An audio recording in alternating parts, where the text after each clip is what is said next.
Hi, everyone. I'm Elaine Quijano. It's good to be with you. Thanks for joining us. During his first trip overseas, President Biden is focused on the role the U.S. can play in helping to end the global pandemic. Speaking in the U.K. on Thursday, he outlined plans to purchase 500 million doses of Pfizer's COVID-19 vaccine to share with low and middle-income countries. The president said it will be the largest single purchase of vaccines by any country. He insisted there are, quote, no strings attached.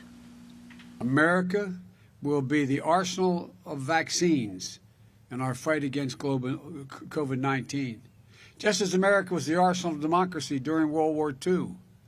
This is a monumental commitment by the American people.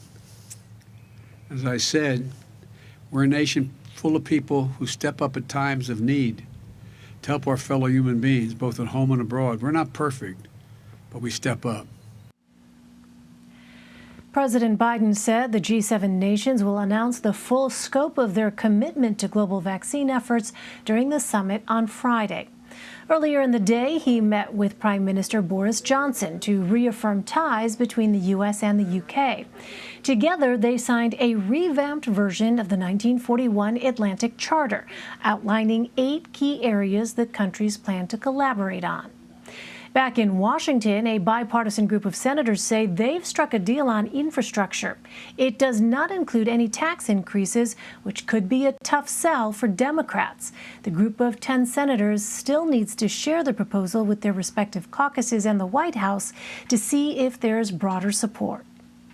For more on all of this, let's bring in Ed O'Keefe, Natalie Jennings, and Sarah Muha. Ed is CBS News senior White House and political correspondent. Natalie is deputy Washington editor at The Washington Post. And Sarah is a politics reporter for Axios. Welcome to you all. Sarah, let me start with you. How much will it cost the U.S. to purchase these 500 million vaccine doses, and who will be receiving them? Well, as you mentioned, President Biden is clearly making this commitment, showcasing just how important combating the pandemic is. This is going to go to about 100 lower and middle class countries, and by, committing to these doses, President Biden said that he is focused on expanding over the next 2 years, growing the global economy and making sure that the United States is a leader in that effort. That is a general broad theme that we've seen across the board, across this trip for the president. He wants to make sure that the world knows, quote, that America is back. And that's something that we saw right when he assumed office as well. So by taking the lead and by distributing or promising these vaccine doses, that's one way that he's showing or exemplifying this goal of his. Well, Ed, before this trip, President Biden and Prime Minister Boris Johnson did not have the friendliest relationship. President Biden once called Johnson the, quote, physical and emotional clone of former President Trump. So what is it they don't see eye to eye on, and where have we been seeing some agreement between them? Yeah, perhaps the biggest, most obvious disagreement was on Brexit.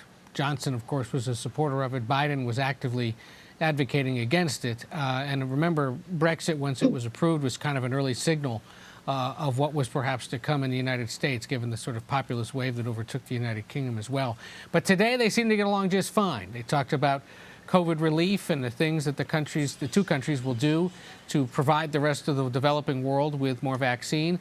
They kind of took a Sharpie and a highlighter and an eraser to the Atlantic Charter, which is the document that kind of governs the relationship between the two. And as one of our producers here in Washington put it, they renewed their wedding vows, so to speak, between the United States and the UK, and added a few lines about climate change and fighting extremism and whatnot around the world. And, they'll go into tomorrow's G7 meetings pretty much on the same page when it comes to all the issues that face the biggest democracies and economies in the world, and what needs to be done to combat not only the pandemic, but extremism around the world, and to preserve and bolster democracies across the globe as well. All right. Well, Natalie, the president will attend the G7 summit on Friday. Next week, he'll finish his first foreign trip with a meeting with Russian President Vladimir Putin. Here is what White House Press Secretary Jen Psaki said on CBS this morning about Mr. Biden's goals for that meeting. Let's listen. The president's focus is on delivering messages that are important to the American people and using this meeting as an opportunity to move our interests forward. So it's not about friendship. They have known each other for a long time. They have a lot of disagreements, but this is going to be a candid conversation. It's going to be a straightforward conversation. The president's going to raise areas where he has concern, whether it's the ransomware attacks or the aggression on the border of Ukraine or human rights abuses. Natalie, I wonder, in what areas does the Biden administration think the U.S. and Russia can actually work together?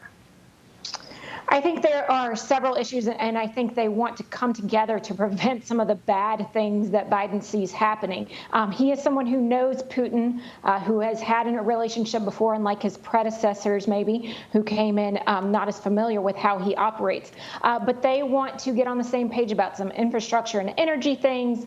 They don't want to see any union with China. And overall, I think it's a big moment. That meeting is coming at the end of this trip. Biden's going to be with allies, friendly countries, but hanging over it all is this meeting that's going to come next Wednesday with the Russian President Vladimir Putin, someone who really hung over the entire presidency of President Trump. And this is going to be a really big moment for Biden on the world stage.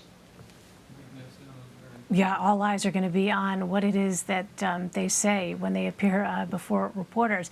But Ed, let me ask you, you were just back from Guatemala, where you covered, of course, Vice President Harris's overseas trip earlier this week. What has the reaction been like since her return? And did the vice president accomplish her own goals? I think if you ask people in her office, you ask her, they did. In that she was able to go toe-to-toe with two world leaders and lay out what exactly the Biden administration is planning to do to try to curb illegal immigration at the border by announcing a bunch of new projects and initiatives for the Departments of Justice, Homeland Security, and State specifically to go after transnational crimes like drug trafficking and human trafficking and to promote legal immigration from Mexico and Central America. But you talk to critics of hers in both parties and they'll sort of note out that, well, they'll point out that she said a few things that perhaps caused headaches or headlines that the White House wasn't looking for. For one thing, this very stern pledge while in Guatemala to, quote, do not come if you're somebody who's thinking about it, rubbed some in her own party the wrong way because they point out, look, there are people that need to be able to seek asylum, and there are people who are fleeing for their lives in some instances, whether because of drug cartel-fueled violence or domestic violence, which are two of the leading reasons why people leave the region, and also because they can seek asylum. However, if she hadn't said something like that, they'd be getting a lot of criticism from Republicans and, you know, more hardliners in her own party for not doing so. The other issue was this odd inability over a day and a half to answer questions about when she might go to the U.S. border. And, you know, that is an aspect of the immigration debate. It is not the primary focus of what she's been up to, and the White House has made that clear for several months. But you know, it is an element of this, and one that inevitably she or the president is going to have to take on by showing up. But they don't want to allow Republican critics or Republican media outlets, conservative media outlets, to dictate their travel schedule. And yet she sort of struggled to answer definitively when or if she might go. Finally saying, and this is a perfectly, I suppose, acceptable answer, even if you disagree with her, that she wanted to go see the places from which these people come to better understand why they leave in the first place before ever considering going to the border, a place she'd been to before. Had that been the answer on Monday when the trip began, this probably wouldn't have snowballed in the way it has ever in the days since. I noticed today, again, Republicans making light of it and trying to tie vulnerable Democratic congressional candidates to the work and the words that she had done this week. And we'll see what the effects of it are ultimately. But on the bottom line argument of can she go on the world stage and engage world leaders? Yes, she passed that test. But remember, she's got a boss who's been at it for 40 years, too, so any comparison really probably isn't entirely fair.